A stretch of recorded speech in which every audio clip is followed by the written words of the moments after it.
Hello students, very first good morning to all. I hope you all are good. So in last lecture we covered the part nucleus, means we are studying the component of cell, in which we already covered cytoplasm and nucleus. So from today we are going to start cell organelle or organelle which are present in cytoplasm. So today's we are going to study endoplasmic reticulum. So let's start with the endoplasmic reticulum.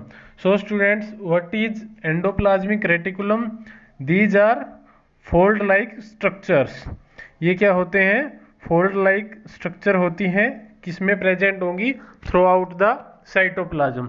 ठीक है, suppose ये आपकी cell है, तो इसमें ऐसी ऐसी structures जो प्रेजेंट होंगी वो क्या होती हैं? आपकी साइटोप्लाज्म.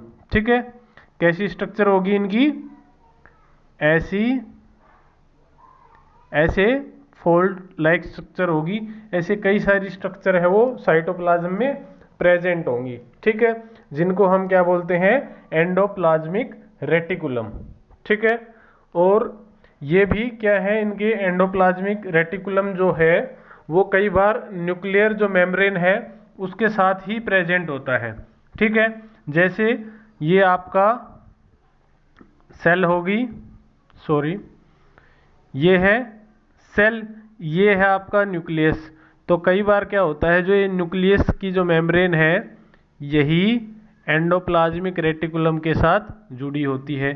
तो ये आपका क्या है? Endoplasmic reticulum. Means nuclear membrane जो है वो, ये क्या है? Nuclear membrane. ये क्या है? Endoplasmic reticulum. तो मीन्स ये इसके साथ ही प्रेजेंट है. ठीक है, फिर जो आपका एंडोप्लाज्मिक रेटिकुलम है उस पर कई बार तो वो स्मूथ होता है, कई बार उसके ऊपर क्या होते हैं? कुछ राइबोसोम्स प्रेजेंट होते हैं. ठीक है, जैसे आपका सपोज ये है आपका एंडोप्लाज्मिक रेटिकुलम.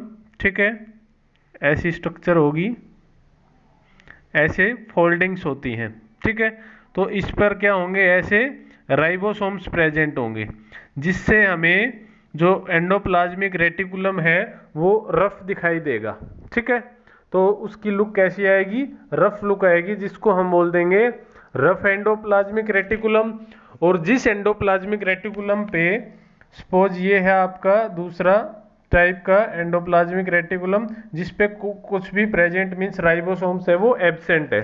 तो जिस पर राइबोसोम जो एब्सेंट होंगे उस तरह के एंडोप्लाज्मिक रेटिकुलम को हम क्या बोलेंगे? Smooth endoplasmic reticulum. ठीक है, क्लियर है?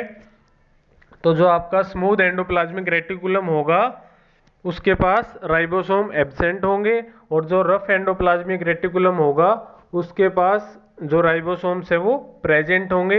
राइबोसोम्स की प्रेजेंस के कारण ही वो रफ दिखाई देता है. ठीक है, क्लियर है? देखते हैं क्या लिखा है. The endoplasmic reticulum is a network of interconnecting membranes distributed through out the cytoplasm. कि जो एंडोप्लाज्मिक रेटिकुलम है वो नेटवर्क है मेम्ब्रेन लाइक स्ट्रक्चर का. जैसे इसमें आपको यहाँ पर शो हो रहा है, ये क्या है? आपका रफ एंडोप्लाज्मिक रेटिकुलम दिखाया हुआ है. तो इसमें आप ये देख सकते हो कि इसमें जो आपको ब्लैक कलर के जो डॉट लाइक स्ट्रक्चर दिखाई दे रही है वो क्या है? राइबोसोम्स. ठीक है, तो ये कौन सा है? आपका रफ एंडोप्लाज्मिक रेटिकुलम. और नीचे अगर आप देखोगे तो इन पर कोई भी राइबोसोम प्रेजेंट नहीं है. नीचे वाला जो पोर्शन है ये वाला, ठीक है, इस पर कोई भी राइबोसोम एब्सेंट प्रेजेंट नहीं है. तो इनको हम क्या बोलते हैं? Smooth endoplasmic reticulum. और जो मेम्ब्रेन के जो बीच का स्पेस होता है उसको हम क्या बोलते हैं? ल्यूमन. ठीक है, जो एंडोप्लाज्मिक रेटिकुलम की मेम्ब्रेन्स होंगी उनके बीच का जो स्पेस होगा, this space is called lumen. ठीक है, तो endoplasmic reticulum have two types. One is smooth endoplasmic reticulum which do not have ribosomes on their surface, and second one is rough endoplasmic reticulum in which ribosomes are present on the surface of endoplasmic reticulum. ठीक है, तो जो rough endoplasmic reticulum है उसकी surface पे क्या होंगे? Ribosome. और जो स्मूथ होगा उसकी सरफेस पे कुछ भी प्रेजेंट नहीं होगा, इसीलिए वो स्मूथ दिखाई देगा। ठीक है, तो अब आपको आइडिया आ गया कि जो एंडोप्लाज्मिक रेटिकुलम है वो कैसा दिखाई देता है। मीन्स इसके अंदर आपको क्या दिख रहे हैं, ऐसे फोल्ड्स दिख रहे हैं ना। ठीक है, तो ये क्या है आपका एंडोप्लाज्मिक रेटिकुलम। क्लियर है। फिर इसके फंक्शन पे चलते हैं कि जो आपका एंडोप्लाज्मिक रेटिकुलम है उसका फंक्शन क्या है। ठीक है, तो फंक्शन से पहले थोड़ा और डिटेल देख लेते हैं कि इंटरनल कंपार्टमेंट कॉल्ड ल्यूमन, ये हम बात कर चुके। जो इंटरनल कंपार्टमेंट है एंडोप्लाज्मिक रेटिकुलम का वो हम क्या बोल रहे हैं उसको, ल्यूमन। ठीक है, क्लियर है। तो ER folding generate surface area, ये सरफेस एरिया को जनरेट करती है एंडोप्लाज्मिक रेटिकुलम। ठीक है, कई बार जो at certain site ER membrane is continuous with the outer nuclear envelope या मेम्ब्रेन। ठीक है, वो हमने देख चुके हम कि कैसे जो न्यूक्लियर की मेम्ब्रेन है उसी में कई बार जो आपका एंडोप्लाज्मिक रेटिकुलम है वो उससे अटैच होता है। ठीक है, फिर ये इनके दो टाइप, रफ एंडोप्लाज्मिक रेटिकुलम और स्मूथ। अगर राइबोसोम प्रेजेंट है तो रफ और अगर एब्सेंट है तो स्मूथ। ठीक है, फिर फंक्शन की बात करें तो राइबोसोम का फंक्शन क्या है, protein synthesis. Rough endoplasmic reticulum is the site of protein synthesis. जो रफ एंडोप्लाज्मिक रेटिकुलम होगा वो क्या करेगा, प्रोटीन सिंथेसिस। क्यों, क्योंकि उसके पास राइबोसोम्स प्रेजेंट है। राइबोसोम्स को हम प्रोटीन फैक्ट्री भी बोलते हैं सेल की। ठीक है, तो जो प्रोटीन सिंथेसिस का काम है वो किसका है, रफ एंडोप्लाज्मिक रेटिकुलम का। ठीक है, स्मूथ एंडोप्लाज्मिक रेटिकुलम किसकी सिंथेसिस करेगा, लिपिड की। ठीक है, तो लिपिड जो सिंथेसिस है वो कौन करेगा, स्मूथ एंडोप्लाज्मिक रेटिकुलम उसमें हेल्प करेगा। ठीक है, फिर क्या है, protein and lipid synthesized on endoplasmic reticulum are used for making cell membrane. जो प्रोटीन और लिपिड यहाँ सिंथेसाइज हो रहे हैं वो किसको बनाने में हेल्प करेंगे, प्लाज्मा मेम्ब्रेन को। ये भी हम बात कर चुके हैं कि जब हमने सेल मेम्ब्रेन को देखा था तो हमने क्या बात की थी कि वहां पर क्या बायलेयर प्रेजेंट थी ना लिपिड की, और उसके बीच में प्रोटीन प्रेजेंट था। तो मीन्स जो आपकी सेल मेम्ब्रेन थी वो दो कंपोनेंट से मिलकर बनी थी, प्रोटीन और लिपिड। उसको बनाने का काम किसका है, एंडोप्लाज्मिक रेटिकुलम का। ठीक है, फिर ट्रांसपोर्ट। ठीक है, helps in intercellular and intracellular transport of substance. Means cell के अंदर ट्रांसपोर्ट करना हो या सेल के बाहर कोई सब्सटेंस है वो ट्रांसपोर्ट करना हो, उसमें भी कौन इंपॉर्टेंट रोल प्ले करता है, एंडोप्लाज्मिक रेटिकुलम। फिर क्या है, support, it gives internal support to the cytoplasm. जो साइटोप्लाज्म है, जो जेली लाइक फ्लूइड फिल्ड है, उसको सपोर्ट देने का भी काम कौन कर रहा है, एंडोप्लाज्मिक रेटिकुलम। ठीक है, फिर और क्या है, जो स्मूथ एंडोप्लाज्मिक रेटिकुलम है वो लीवर सेल्स के अंदर डिटॉक्सिफाइंग एजेंट की तरह काम करता है।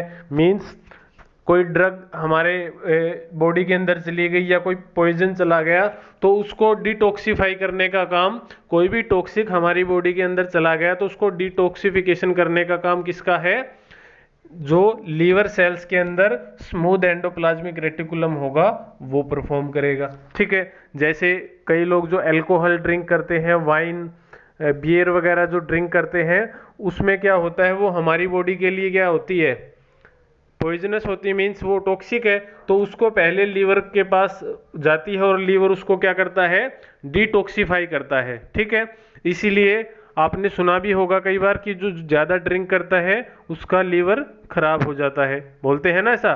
क्यों हो जाता है वो लीवर खराब, क्योंकि एक्सेस में अगर अल्कोहल आएगा बॉडी के अंदर तो उसको डिटॉक्सिफाई करने का काम किसका है, लीवर सेल्स का है। तो लीवर को ज़्यादा काम करना पड़ेगा, इस वजह से उसमें क्या हो जाता है, कई बार डिजीज हो जाती है। ठीक है, क्लियर है।